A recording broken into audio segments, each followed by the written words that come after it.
Hello, everyone. This is Roger Culty here, and I'm doing a short promotional video for our Patreon. The full presentation is on our Patreon page. This gives a short version of what I presented on the long workshop that we did.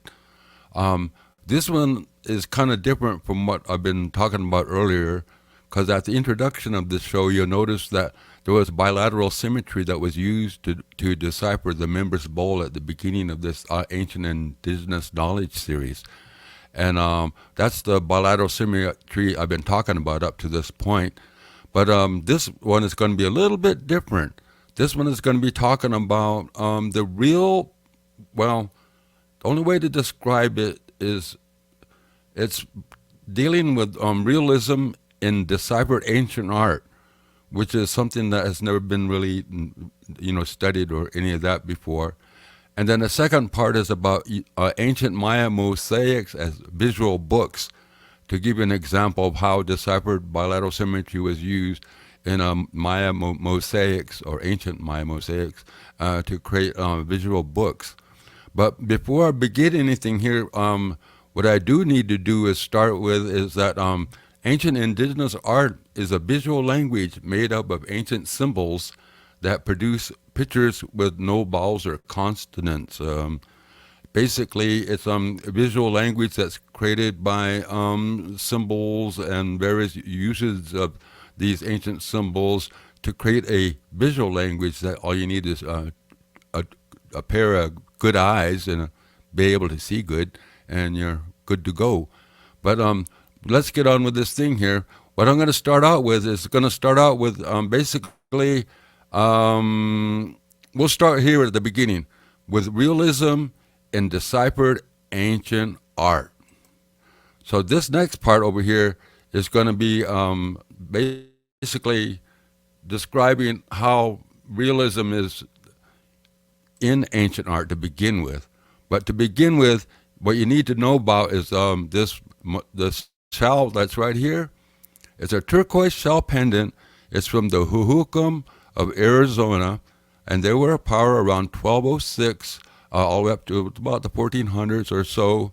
They were the power of here, the American Southwest, who the Huhukum are more ancient than the Anasazi, and the Anasazi are ancient too as well, but the Huhukum are more ancient. They have a different way of looking at things and a different ancient knowledge than the Anasazi, being they're from the northern part of Mexico and southern Arizona. But this here is a shell pendant that they discovered at an archaeological site, and we're going to start with this right here because this is what the public gets to see, universities get to see, colleges get to see, you get to see, and this right here is the deciphered version of what you just saw earlier, and it's the same thing. It's just the deciphered process added to it. If you notice, what you got to do is be sure to follow this arrow. See the cursor? What I did is so everything shifts over. And what I'm going to do is you pay attention to what's inside of the arrow. And what I'm going to do to start out with is I'm going to go over the top of this and go this way, and then what I'll do is I'll go with this one over here in the middle again, and what I'll do is I'll go over that way, and what I'll do is come back this way with it, and then I'll be able to show you. So let's start at the beginning here. This one, if you'll notice where the top of this decipherment is, where it's blue and white, right here in the middle where it's black, in the middle section right here, it looks like there's nothing there, right? It's white, it's blue, it makes no sense in that. But now watch inside the cursor, as I said earlier, as I slowly go over this. Now watch.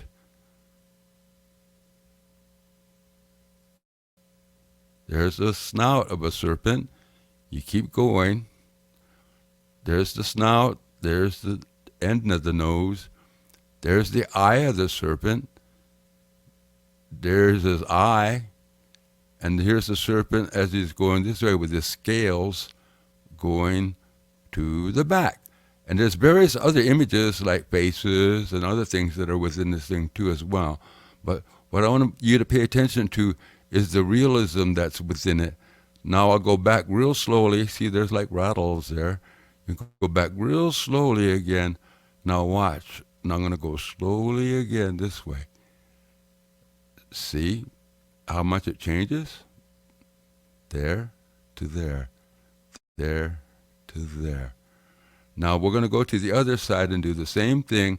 Now follow inside of the cursor. There's the snout again. Inside the cursor, you keep going. There's the eye again of the serpent. And you keep going. There's the back of the serpent. There's those faces and things again, because there's other things within it as well.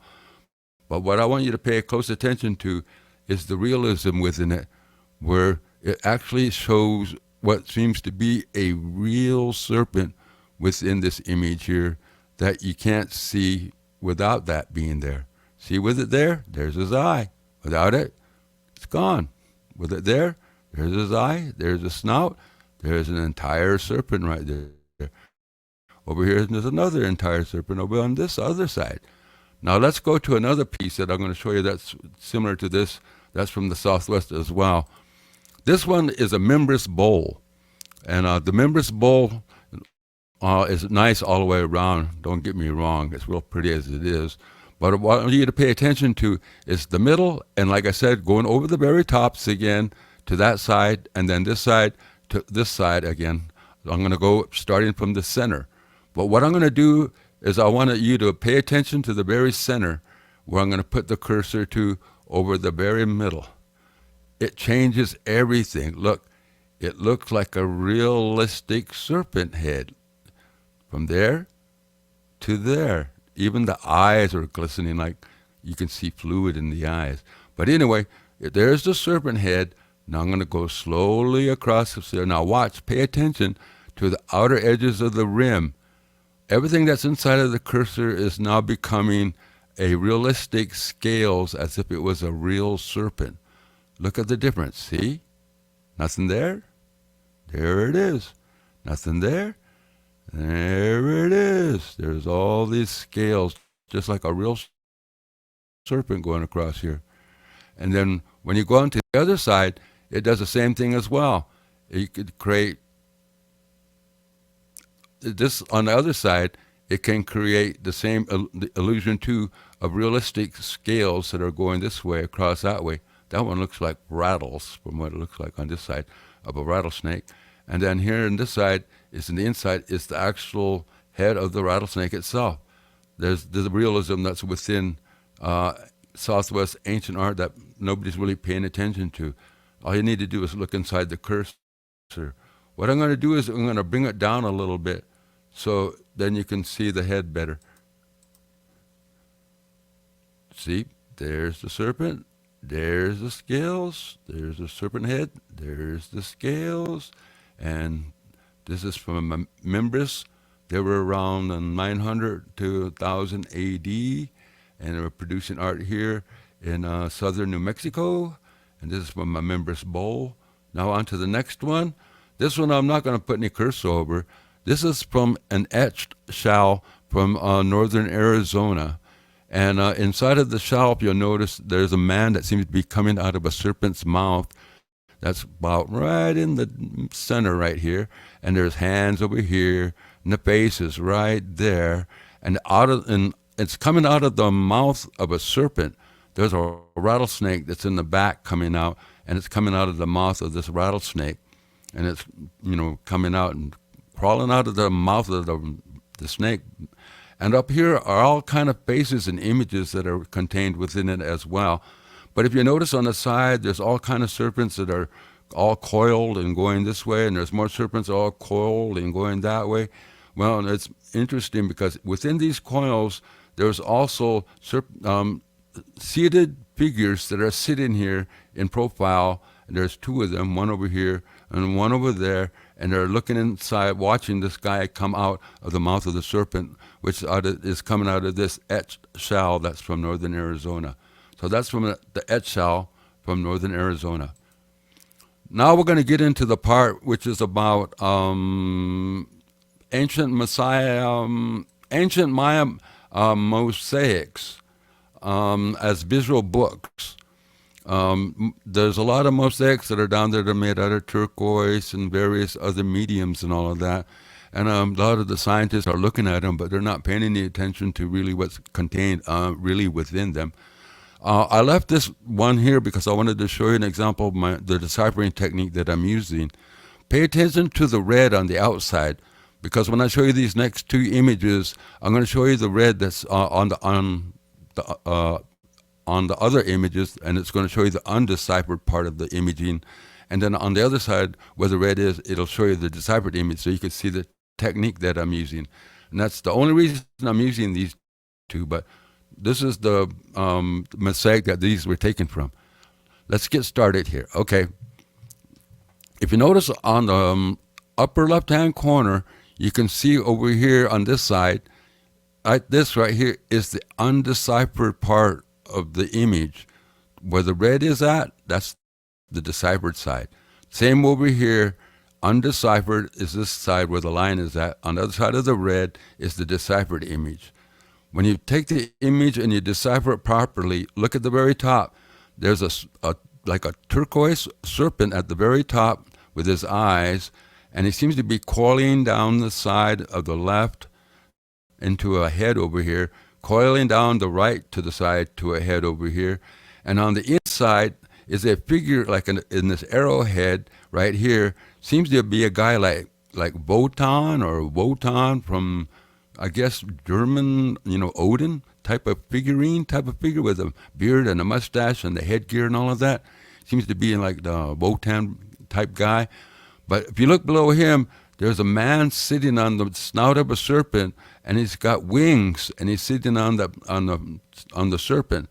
Well, symbolizes pretty simple. Wings, feathered. What's down here? Serpent. So who is this? Feathered serpent. And I figure the person behind him must be his dad. And this is from the image from one of the turquoise mosaics over here.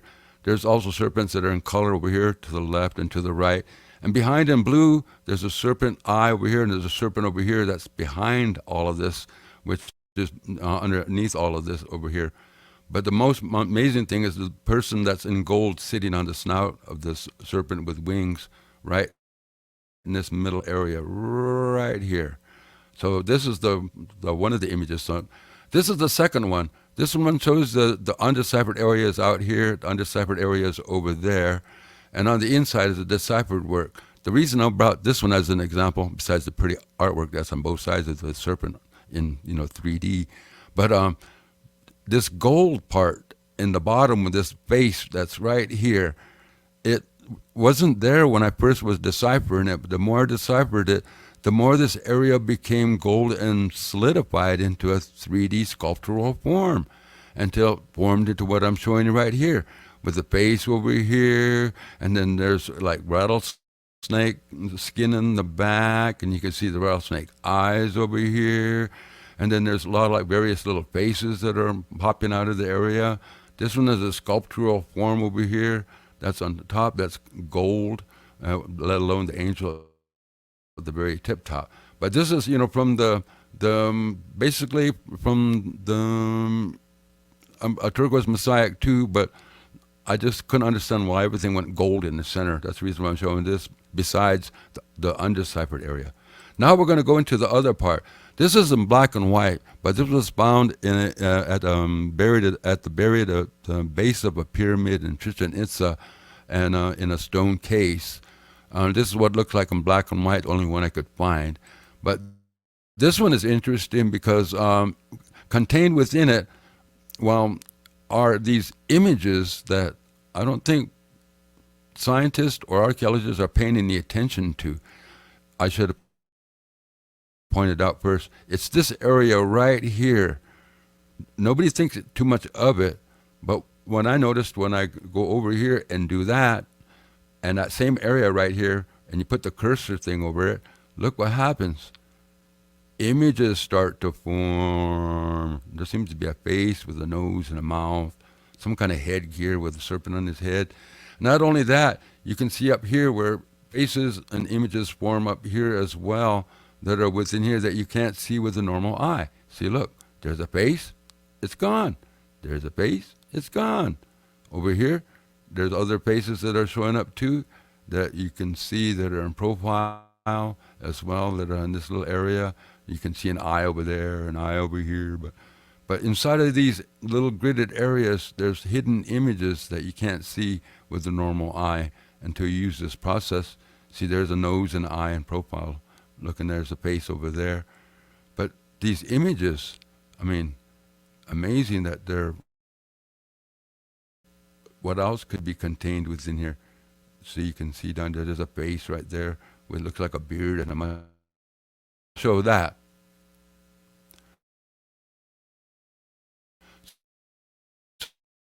So this is basically what you can see with through the cursor on these white parts that nobody's really paying any attention to.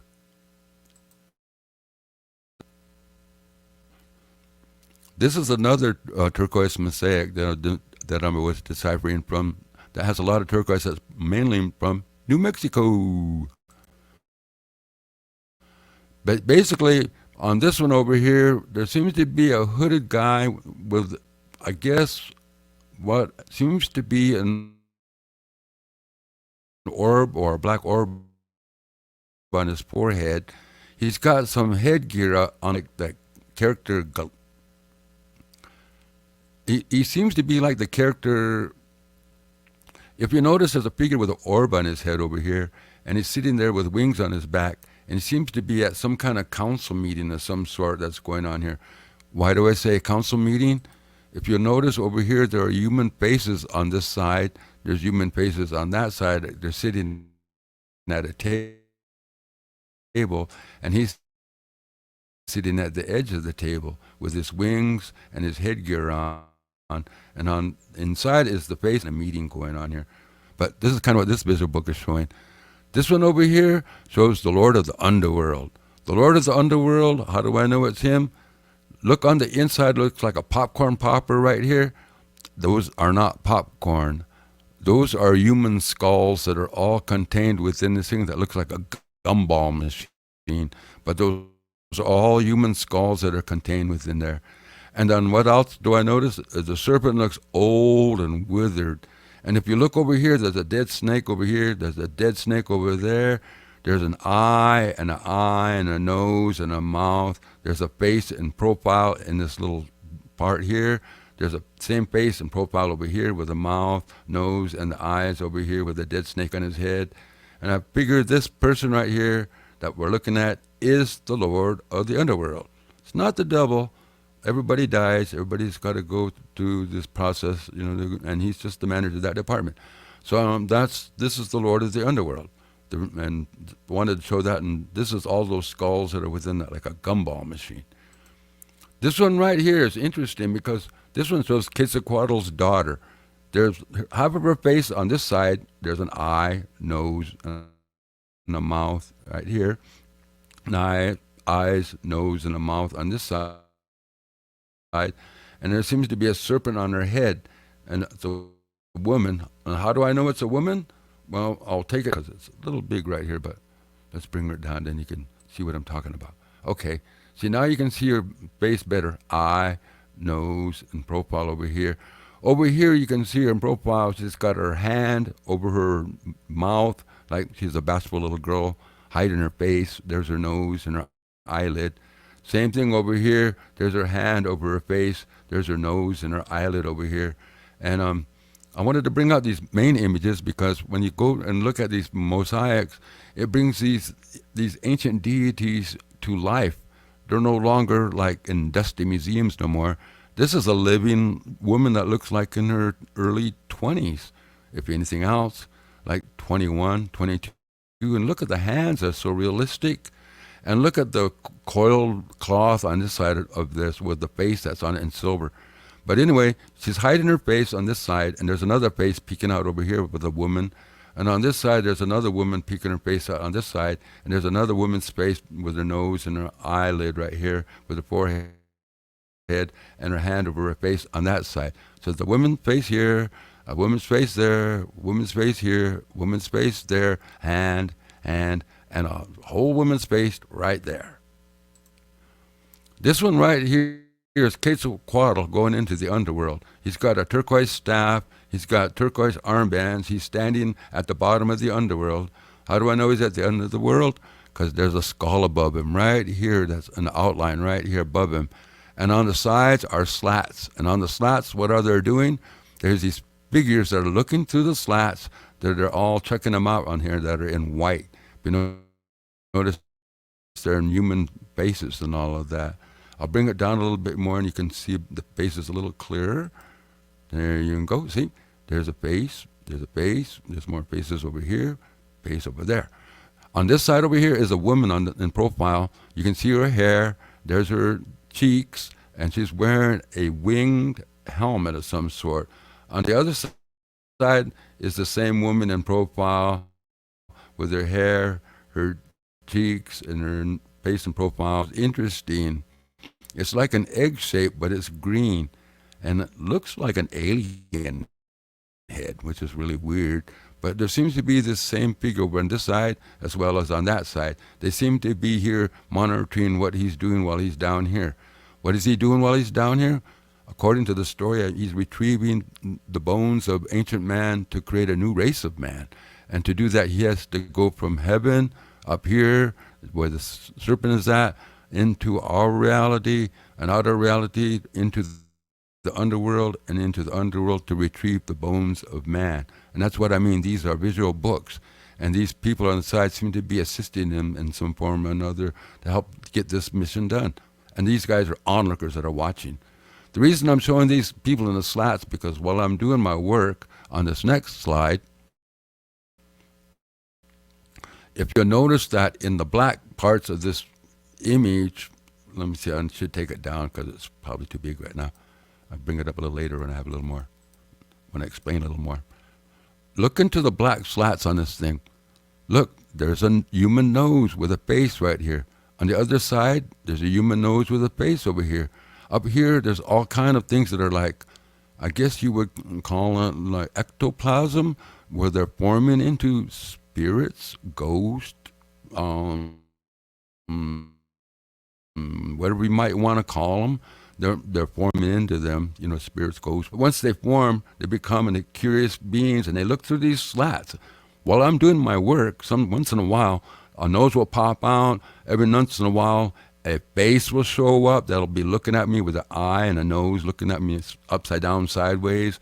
Or another face will show up with a nose and a face and a forehead coming in to check me out, as well as little faces that are in here and little faces that are showing up over there.